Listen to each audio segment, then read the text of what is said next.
Hi,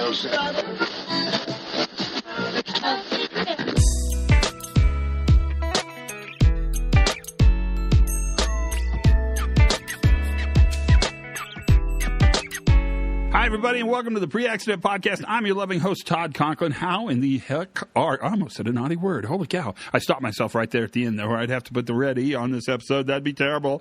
Well, you've had some soak time. What did you think about David Wood's Part 1? I'm really curious because it was really good. I mean, the history stuff I thought was super interesting. The real question is how did it make you think about what we do for a living? Because knowing that these guys sort of fought this battle, empirical battle, all the way through in the early days, I mean, I'm humbled by the fact that there was a time when not blaming the employee was really controversial. I mean, super controversial for everybody. And I just thought that did a really excellent job in sort of having that discussion. It's only going to be paled by this discussion, the second half. And this is a scholar who's looking forward. And he's going to start really at a pretty seminal moment in our world, and that is the introduction of Sidney Decker's book, The Field Guide to Understanding Human Error. And he gets into that field guide, but he very quickly moves sort of from why that field guide was so important and how it changed things at the coalface into an interesting discussion around what he's thinking about now. One last thing. He's going to talk about this notion of graceful extensibility. That's kind of where he's going in his thinking. This is really good stuff. Listen carefully. Turn your little headphones up louder so the person next to you on the plane is thinking, what in the holy cow? But listen, because not only does he talk about graceful extensibility, he defines it, and he explains where the terms come from. And what's interesting is where they come from make the term graceful extensibility make a ton of sense. A ton of sense. In fact, it's pretty brilliant. It's also where things are going. It's how we build in capacity, extensibility. That's a term he'll define for us. How we build that capacity for our systems to manage really complexity. And complexity as a motion. If you go with what James Barker talks about, how complexity moves, you see complexity as this motion. And the idea that you can gracefully extend your systems to manage complexity, manage variability, manage off-normal events, that's pretty sweet stuff. And that is how he's going to end this discussion. I really should shut up. I'm a little bit glowy. But this was a really good podcast, two really good podcasts. It's also a really kind of a special treat that we get to actually do this. He's not the easiest guy to coordinate, and he's not the, you have to kind of sort of work this one to get in there to make it happen. And that's exactly what we did. He was a treat. I want to thank him for doing it. I want to thank you, too. Thanks for hanging out and listening to all this stuff. Tell me what you think on this one, and have some people listen to it. This is David Wood's Part 2. Listen carefully. Bon appetit.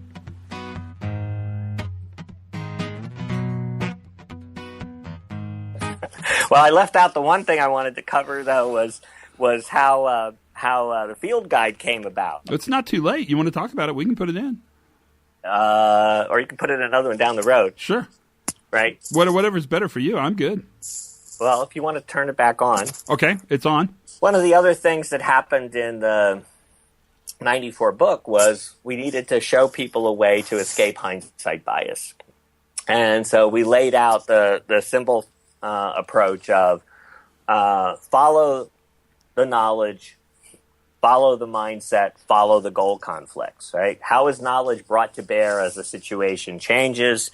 How does mindset get formed, get stuck, get revised as things go on, right? Where do goals conflict and collide, and how do people resolve those? And so it was simple.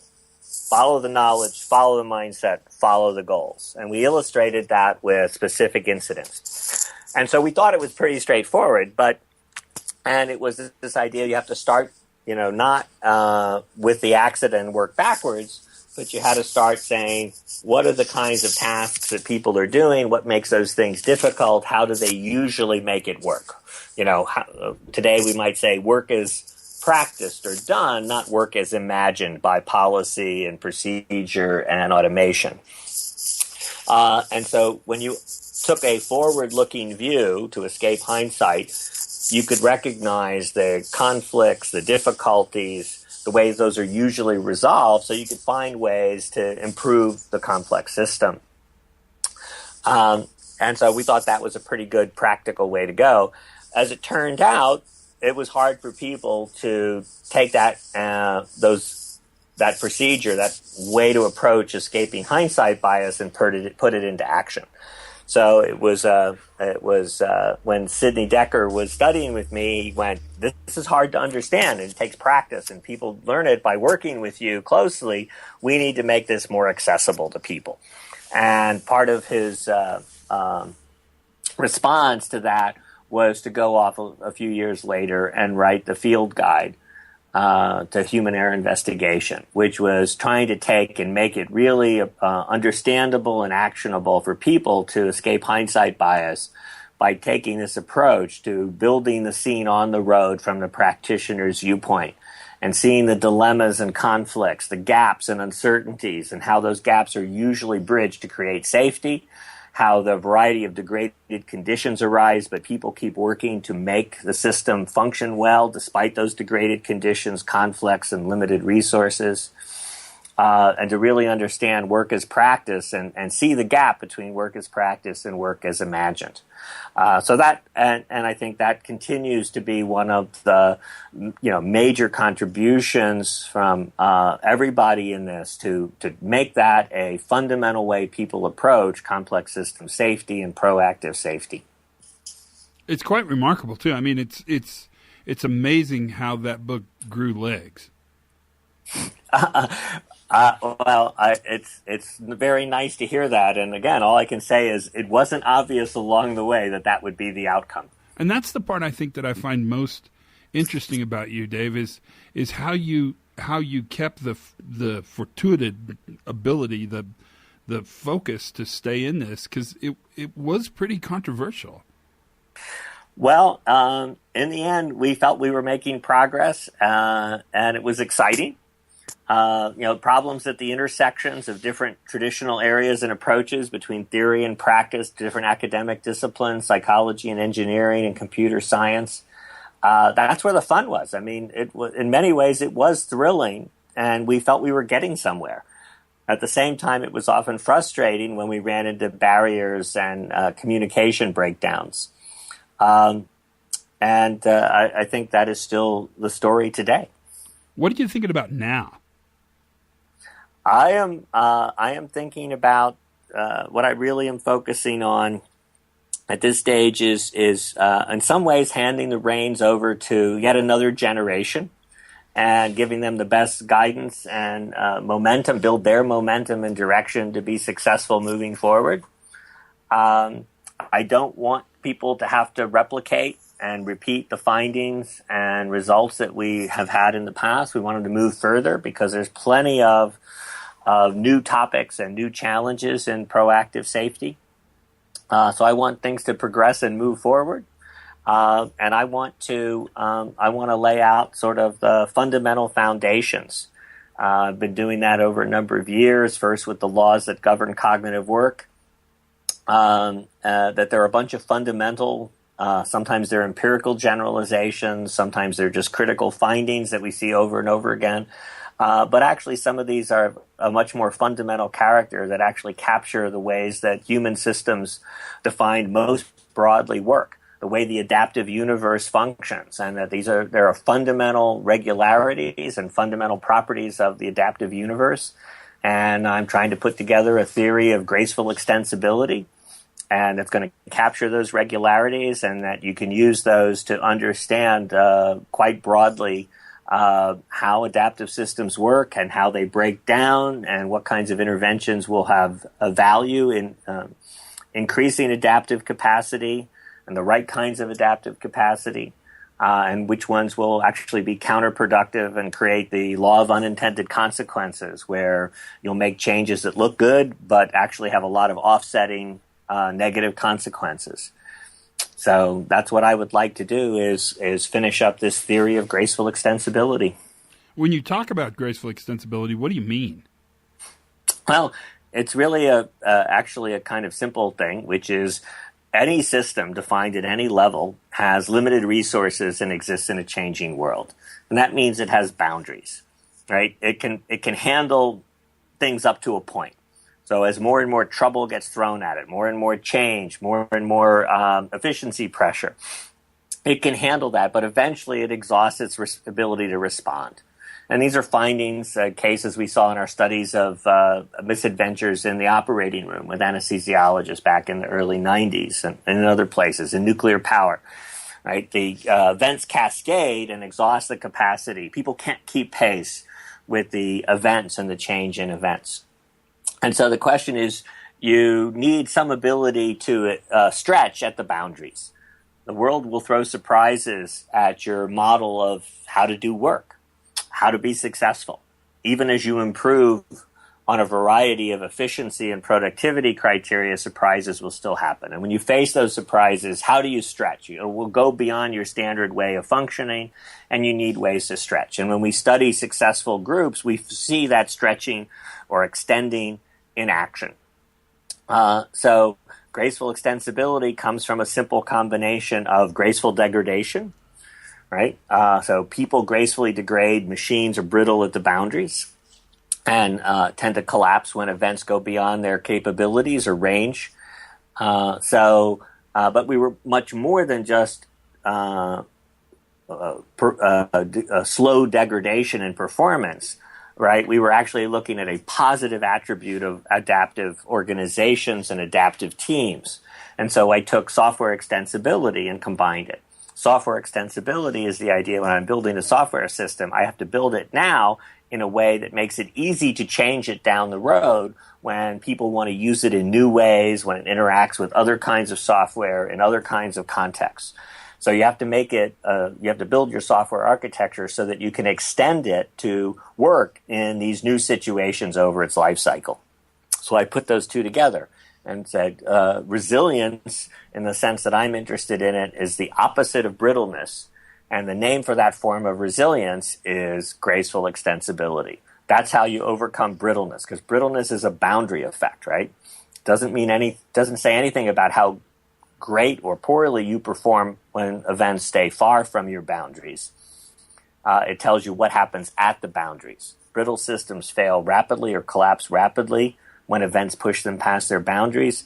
Graceful extensibility is the property that allows you to keep functioning and, in fact, even to take advantage of those surprises in the pursuit of goals.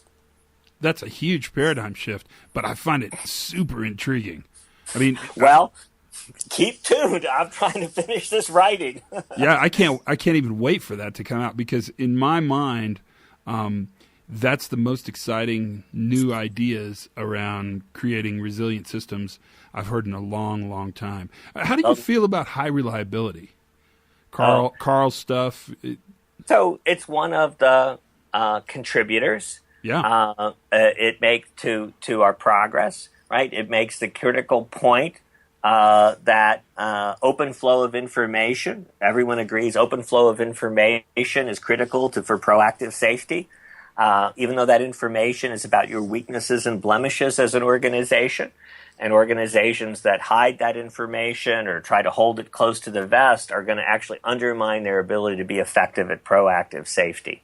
The high reliability stuff helped us focus on success stories, and it also highlighted resilience. Even though it didn't explain resilience, it highlighted that in the examples of success, there was that commitment to being adaptive.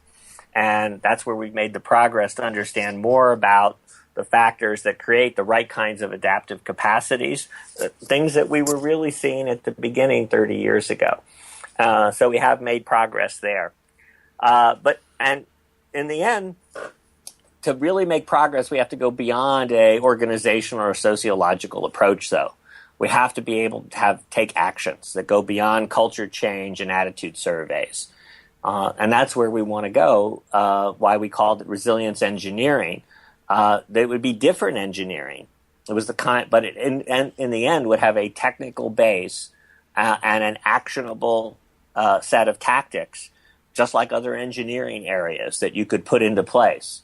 It would be based in part on human social science kinds of findings, but that it really does tell us some systematic ways to what makes the difference between having the right kind of adaptive capacities, that revision example I talked about at the beginning as one case, and how do you sustain those, and what kinds of actions actually undermine that and set you up for failure in the future as an organization operating in a complex world.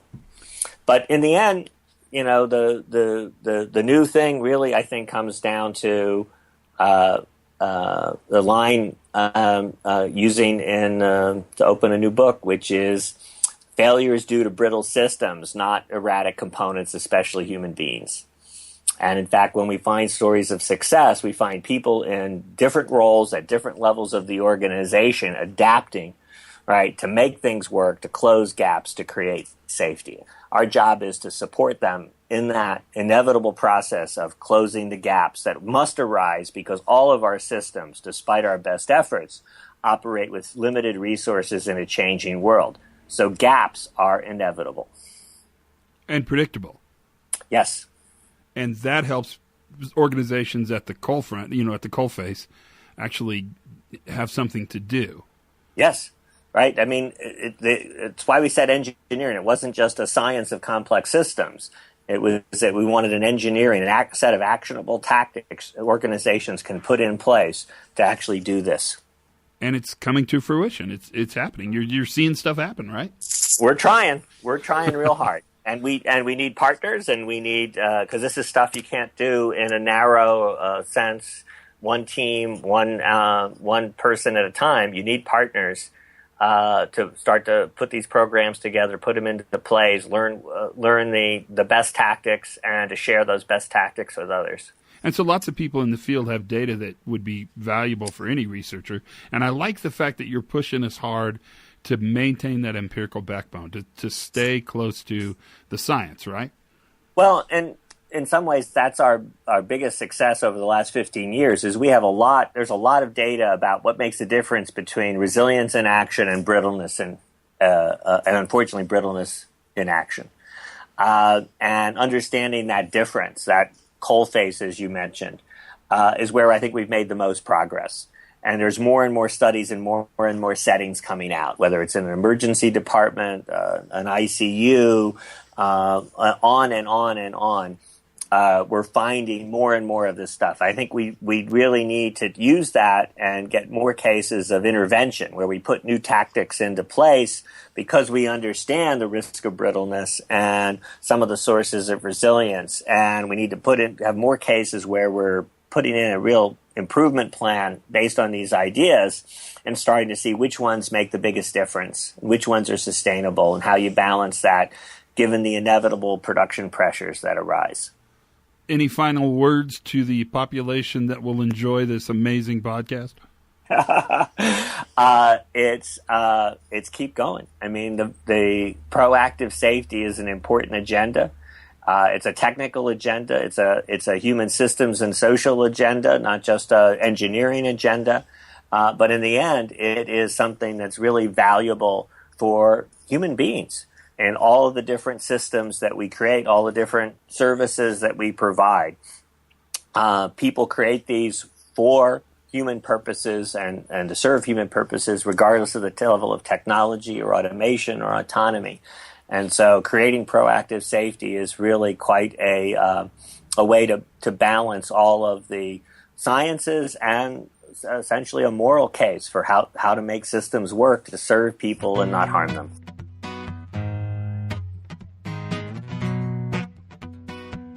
To serve people and not harm them. A moral case. Wow.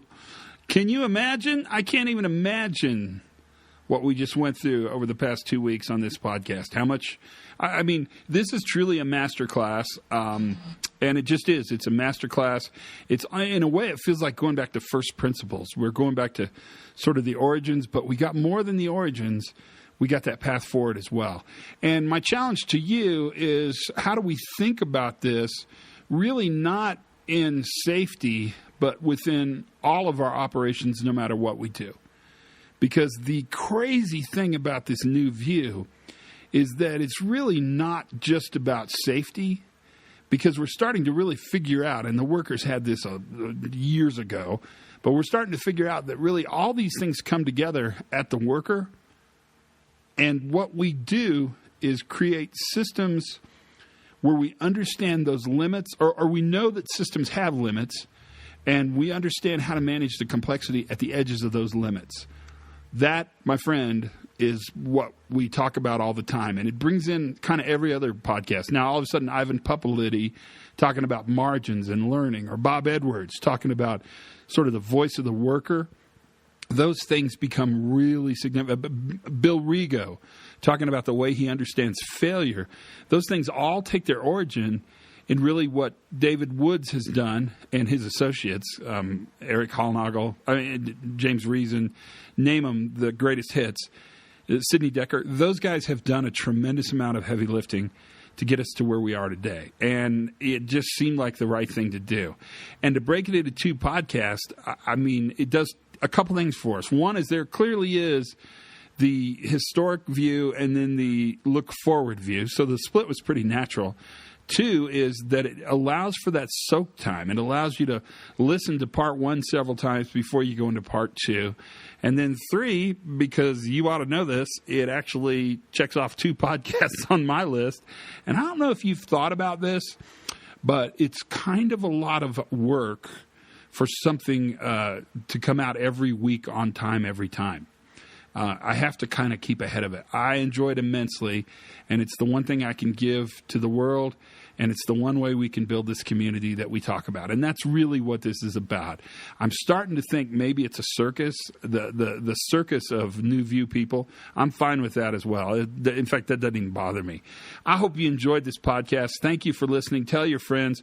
Let's see if we can get thousands and thousands of hits on these. I don't want to let these two just stay with us. I think we owe the world an opportunity to hear these all around. And whatever you do, if you're a safety person or a DevOps person or software person or aviation or medical or management or mining or, holy cow, the list is giant of what you guys do. I think this is helpful information. Thanks for your time. As always, we'll have more to talk about, I'm sure. But until then, I hope you learned something new every single day. I bet you did today. Let's just add two words: graceful extensibility. Have as much fun as you can possibly squeeze into that job. And for goodness sakes, be safe.